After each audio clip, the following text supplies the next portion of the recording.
Today I'm going to be flying my FMS BAE Hawk. It's an EDF, and you may have seen it on the channel previously. I absolutely love it, but by popular request, it has now got pan and tilt with my almost 360 servo mod. This time we have got a DJI Air unit, and I've been lazy. This pan and tilt system is from AndyRC, but it's going to have to be replaced, I think.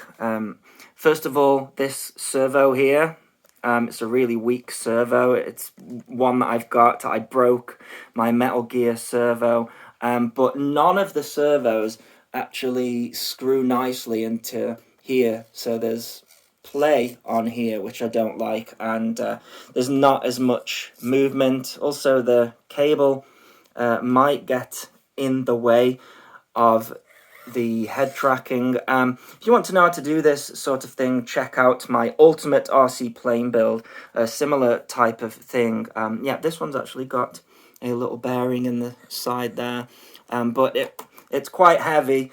It should fly fine. It weighs about 80 grams, if you're wondering where the antennas for the air unit are. They are just tucked down the side here.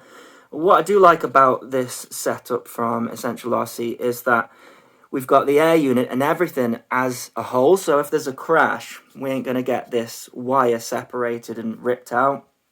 It sits up quite nicely to give a nice view. I'm hoping that I'm going to be able to see some of the undercarriage, but someone's going to have to notify me when the nose wheel comes down, unless my friend Phil's got an idea for a system where the sensor or the switch here that clicks into place has an LED on the front here. That'd be quite cool. Just because of this unit, I can't get the cockpit in shot, but when I stuck the Insta360 camera on here, which is about, 120 to 150 grams, much heavier than this, and that was absolutely fine. So everything's a little bit bodged. My friend Phil has got the Goshawk from, is it QT model?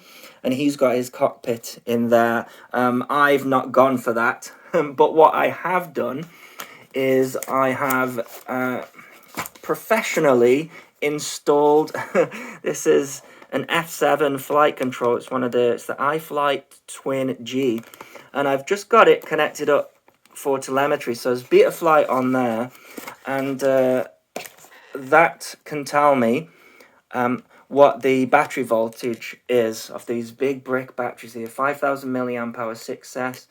Then underneath I've got the pan tilt servos going to the 8-channel receiver. When I say 8-channel, it's actually the diversity receiver. It's buried under here somewhere. There we go. So this is the TBS diversity receiver, and you can get a little board for it, which converts it to an 8-channel PWM, which we need for this because we have got throttle, ailerons, elevator, rudder, but then flap and gear. So it takes up 6 channels just for that, and then the 2 for the head tracking. So I'm not getting the RSSI feeding from this. Something I'm going to work on later, I think. But importantly, I'm getting the battery voltage, which if you run out of battery voltage with this, it is curtains, as I found out. So that's really important to have. Yeah, just taped on the underneath there, because this is foam, and yeah, it's pretty difficult to mount stuff in foam. Just 2 screws back here, and those go all the way through and bolt on there. As I say, adding about an extra 80 grams, something like that. But yeah, I'm using the wireless head tracker that I used on my Ultimate RC plane build, but there's a separate video on how to do the wireless head tracking. I think it's going to be fun. If not that, then I've had my fun flying this guy line of sight, and so if it goes in, it goes in. That's kind of our sort of mentality with it, and if it works, great progress. All right, this is a shot from Phil's Goshawk, the T45, and he's taxiing out. He's gone for a lower camera position, than myself, so he's got the cockpit nicely in shot. And he's getting less bumps when he's taxiing as well, just checking out the head tracking movement on his there. And he's just going to line up. We're both going to go for a dual takeoff because we've never done this before, and we both assumed that it would go wrong at some point, and it did. You'll get to see that in a bit. Flaps in the half position for takeoff. Just checking out the head tracking, and Phil's going to go up on the throttle now, and we're going to go for a dual takeoff. So here we go. Now with the FMS Hawk being an 80mm, I think it's just a little bit faster. Either that or Phil was going for a slower takeoff. And the first thing I did was move my head around with the head tracking. And just couldn't believe how smooth the thing was flying. I went for a circuit, but Phil went for more sort of slow and steady at first, which is probably the right thing to do. So he's just hanging out over there. And not much head movement from Phil, but he's doing the head movement that he wants to fly the plane. But I know that to watch it back, you want to be looking around. So I tried to do that the best I can. I got the flaps down at half still. I'm trying to keep it slow. And Phil just over the other side of the field, going to go for a roll. It's so smooth when these things cut through the air. Yeah, he's very slow speed there, and that's what I struggled with at first, maintaining speed coming up behind him.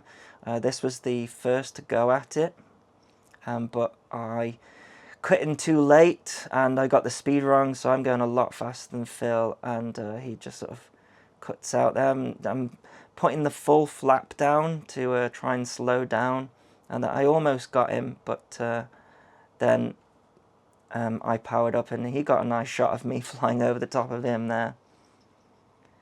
Yeah, I think my Hawk is just a little bit faster cruising speed than Phil's.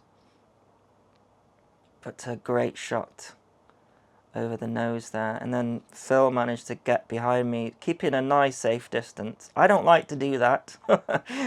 It's a bit too far for my liking, but yeah, it was great to get both of them up in the air at the same time. Probably the last time we could do this because we're losing the light. Nice shot on the wing, and you see Phil in the background there. You see the light on the wing as well.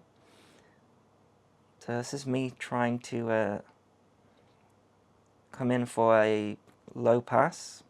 Just testing out the head tracking and making sure everything's fine, which it was on mine. Nice roll, very snappy roll with this one. This has got the FMS reflex flight controller on it. Sort of like in an acro mode, but flies superb. Now I'm trying to circle around to cut into Phil. I've done a lot of practicing on DCS in VR to get my formation skills up to scratch, and we just managed to get it before there's a problem. So you can see it flaps out to slow down. Very effective, actually. Not too much lift when you go full flap in this. And Phil just very gently flying around sensibly. And then this is where I catch Phil up, and we're getting into doing some proper formation.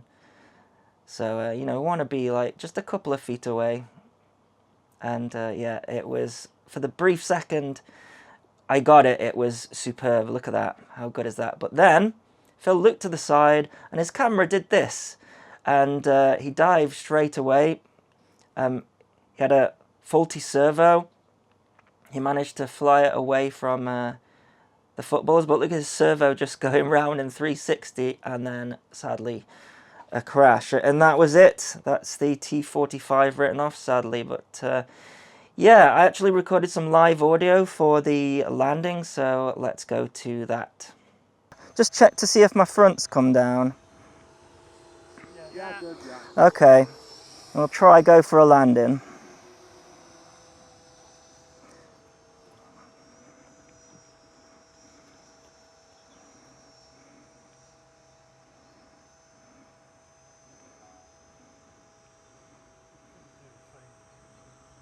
Okay, that's full flap down.